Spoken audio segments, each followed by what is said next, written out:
Welcome back to Vibes. I need you to subscribe to the channel. Your support is much appreciated and help me grow and provide you with more and more videos. I investigate certain things that media is avoiding, and I talk about it on my channel. So if you like this sort of content, please subscribe, and if you can send thanks to support what I do. Now, make yourself a cup, get comfortable, and let's dive into this Resurfaced Diddy rabbit hole.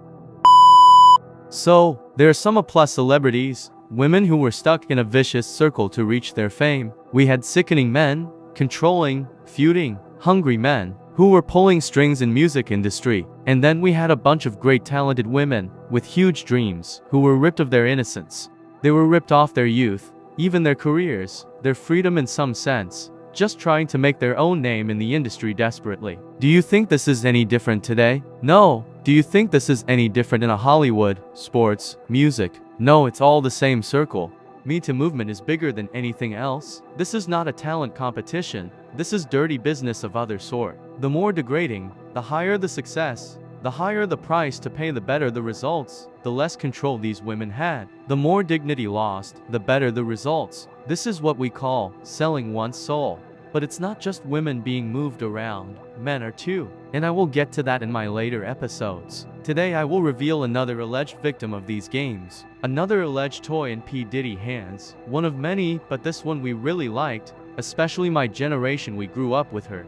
But first let's go back for a moment to what was taking place 25 years ago. There was a certain group of celebrities working and partying together. I don't need to introduce them to you, but a mutual friend of P. Diddy, Jay-Z, Aaliyah and Damon Dash was a supermodel Natane Adcock, known today as Natane Boudreaux. She is also called a matchmaker. Why would someone be called a matchmaker in a group where people are known for moving around quick? I am curious. I find it disturbing. They called their group the Breakfast Club. I believe there was a few more celebrities being part of their little closed clique. Natane was a 90s supermodel who has access to a lot of people, who has modeled for Isaac Mizrahi, Calvin Klein, and Victoria's Secret. She also played a very important role, a matchmaker known for hooking up Aaliyah and Damon Dash.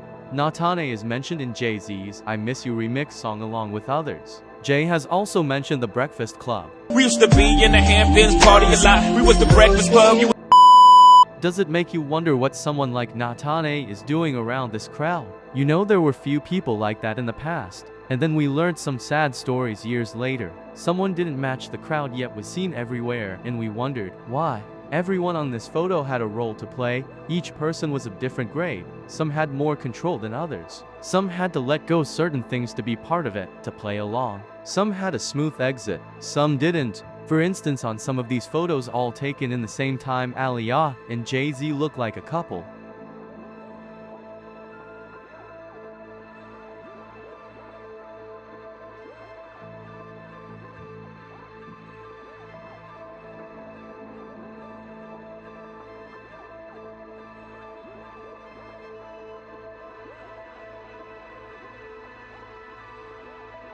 And then, suddenly Aaliyah leaning towards Dame Dash. Then Jay-Z is pushed back. Look who is holding hands with Dame. Aaliyah and P. Diddy. Look at her hand. And finally Aaliyah between visibly uncomfortable J-Lo. This speaks so many stories. According to some legal notes available online, they're just some gossips, so you know, I am not claiming anything, is just all alleged stories. Aaliyah has been in the company of a lot of men. This is not a coincidence. She was very young, pay attention. The source claims that Aaliyah has experienced similar events as Cassie did. This club is much bigger than we think. It's been running for many years and involves a lot of celebrities as well. Some may seem more innocent than others, so certain things will be hard to sink in. There was a term used to be sold around from producers and music moguls. Has Cassie been sold around until reaching P. Diddy? Do you think Aaliyah wasn't? Do you know who was after the Aaliyah passing?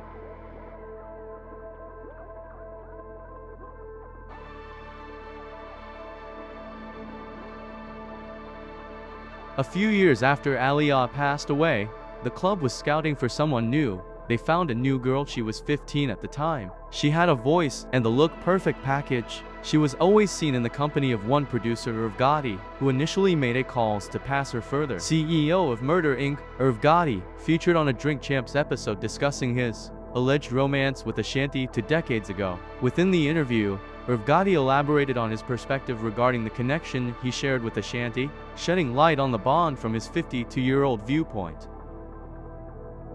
I'm separated from my wife Deb. I'm on my own. And Ashanti's coming to the studio every day, and our friendship and bond is naturally growing. She used to wear these juicy sweats, and her blank was looking fat. Her blank was looking great. Allegedly, Ashanti was 15 when they met. This could happen shortly after, but let's keep in mind she was much younger than the rest of people around her. So, one day I was like, "Yo, I'll take you home," she said. Bet. Cool. We are walking to her front door of her crib. She turns and says goodbye, and I just kiss her and blank her blank and just moi. It was like, what took you so long? Shortly after, she was passed on to someone with a negative image today. According to sources, it could be Ray J. I am not saying it was him, but supposedly it could be him. So while enjoying her company, that individual was searching for the new bidder. That was reportedly a P. Diddy. Would someone like Ray J benefit from that? Take your guess. Now Ashanti was made to sign a deal with Diddy, and she was not confident enough to pull such a public appearance, but she was being prepared. At the same time, P. Diddy had another problem on his mind, which was his partner at the time, J-Lo. Now are we surprised how J-Lo songs contain Ashanti's vocals? Do you think that's a coincidence? No, think about it.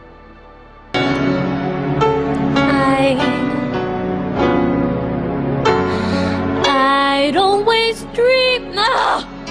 Whoa, I'm sorry everybody, that hurt me too. And they left my background vocals on the record.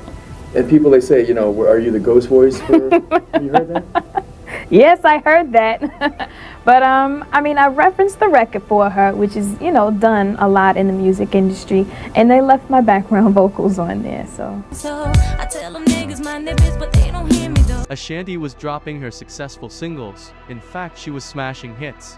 Her and P. Diddy may or may not go involved, otherwise that's a speculation. You can research that. But allegedly that first guy would step in to end the coziness as a form of negotiation or pay up of some sort. Because P. Diddy has already had J-Lo by his side to work with, he didn't negotiate. Allegedly he has dropped Ashanti and put a word on the street, making it very hard for her to come back to the industry. Hence her lengthy disappearance and career lockdown.